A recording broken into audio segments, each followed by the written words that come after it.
Afasia, trastorno del lenguaje.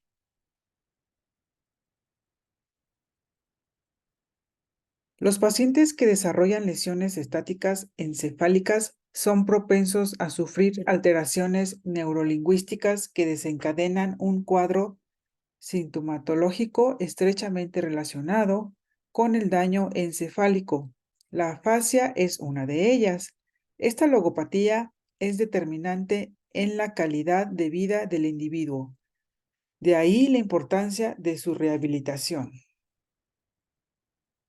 Por la complejidad del trastorno y la manifestación de su cuadro clínico, es necesario un abordaje sólido y eficaz. Las afasias son trastornos del lenguaje, problemas en el habla, en la comprensión y denominación.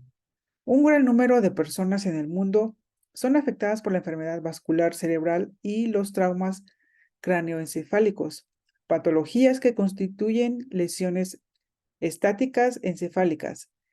Estas alteraciones anatomopatológicas provocan disfunciones cerebrales cuya sintomatología depende de las zonas dañadas y su extensión, constituyendo un problema de salud pública.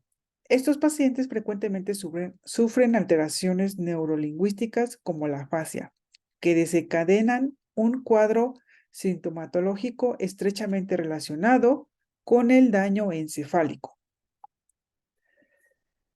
Hay tipos de afasias y sus características, como por ejemplo está la afasia de Broca.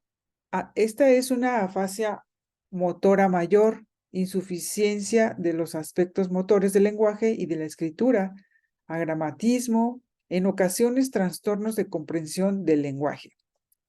Tenemos otro tipo de afasia que es la Wernicke. Habla fluido, aunque con sustituciones y paráfrasis, dificultad de comprensión, fases incoherentes, o sea, es decir, paragratismos. El tipo de afasia global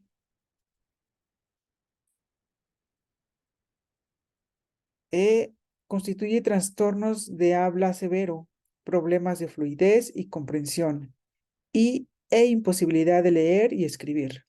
La afasia anómica es la fase de producción verbal fluente, capacidad para repetir oraciones, normal,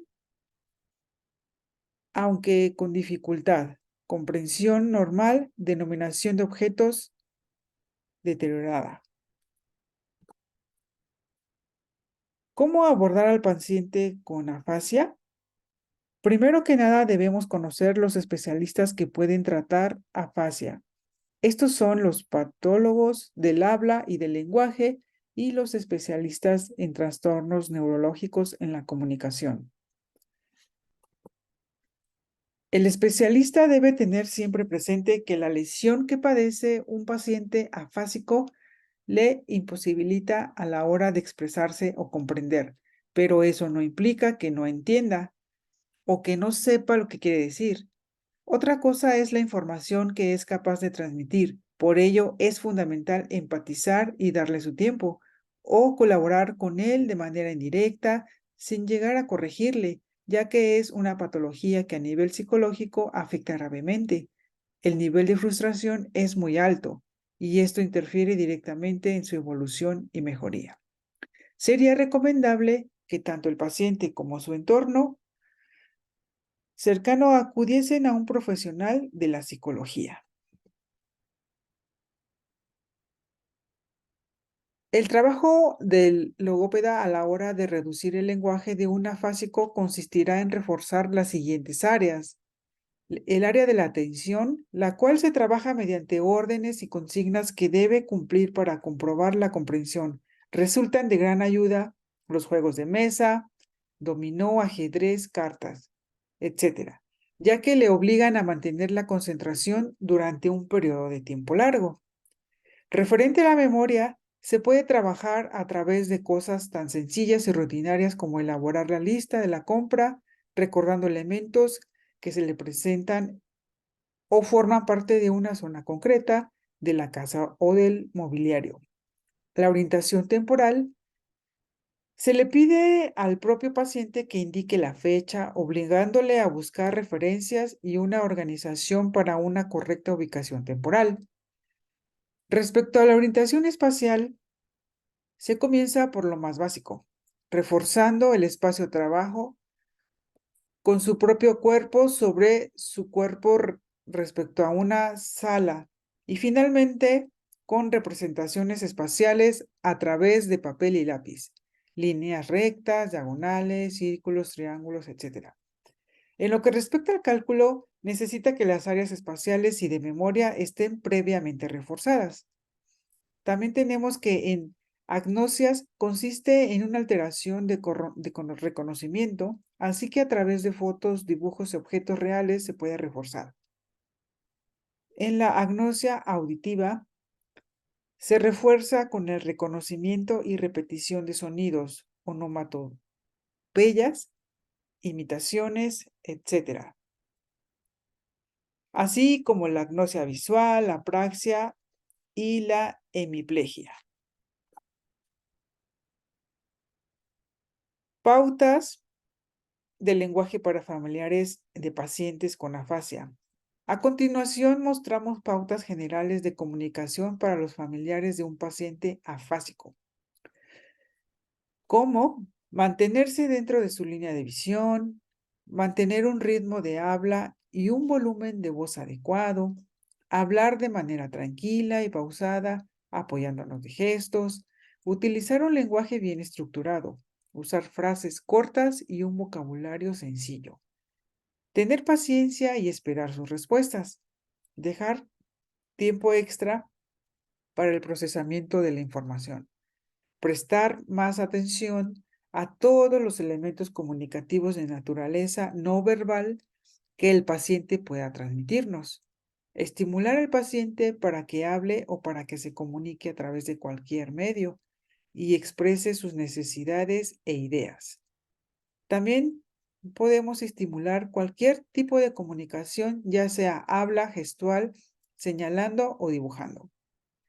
Y asegurarnos de que nos ha comprendido y si no es así, repetir la frase de forma clara y sencilla.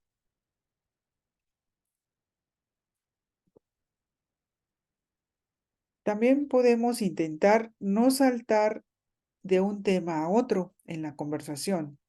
Realizar preguntas de respuesta corta o de sí, no. Eliminar ruidos y elementos distractores. No hablar de él o ella como si no estuviera. Evitar tonos paternalistas o sobreprotectores, así como que infantilización. No obligarle a hablar cuando no desee. No hablar en su lugar intentando adivinar lo que quiere decir. Utilizar sistemas aumentativos y o alternativos si es beneficioso. No interrumpir y corregir continuamente y permitir errores cuando habla.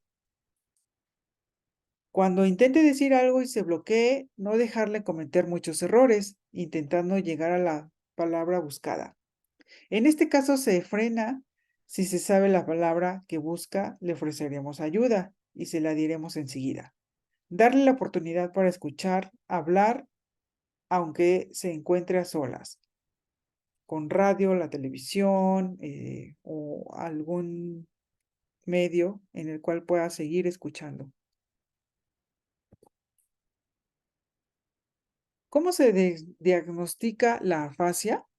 Lo más común es que el médico que trata a la persona por la lesión en el cerebro sea quien primero reconozca que tiene afasia. A la mayoría de las personas les haría una resonancia magnética o tomografía computarizada para confirmar la lesión en el cerebro y conocer su ubicación exacta. Una intervención neuropsicológica debe comenzar.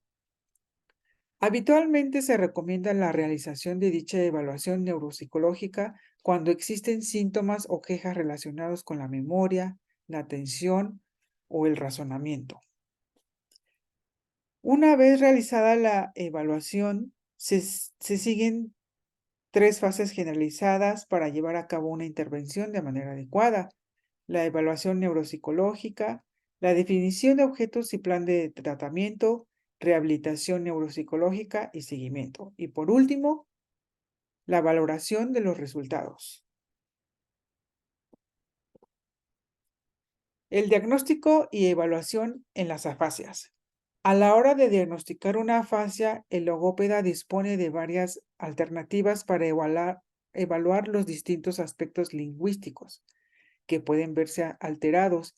Para ello se explorará el lenguaje expresivo y el habla espontánea, la repetición del lenguaje, la comprensión, la denominación, la lectura y la escritura a través de pruebas como el test de Barcelona, el test de Boston, el Western Aphasia Battery. Con los resultados obtenidos tras la administración de las anteriores pruebas, se determinará el nivel lingüístico del paciente y se marcarán unos objetivos acordes al tipo de afasia para hacer un tratamiento lo más individualizado posible, teniendo en cuenta que la recuperación dependerá de la causa de la lesión cerebral, su tamaño y ubicación, la duración del tratamiento logopedógico, así como la motivación del propio paciente.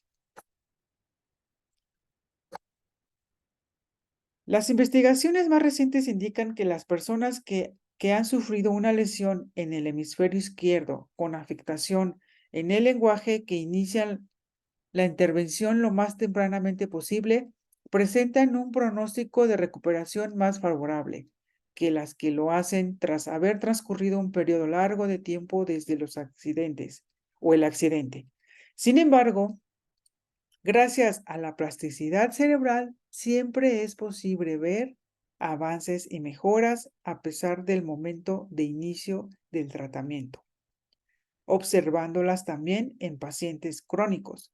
Lo más importante es buscar cuanto antes un profesional que nos asesore sobre la mejor forma de abordar nuestras necesidades de comunicación. Gracias.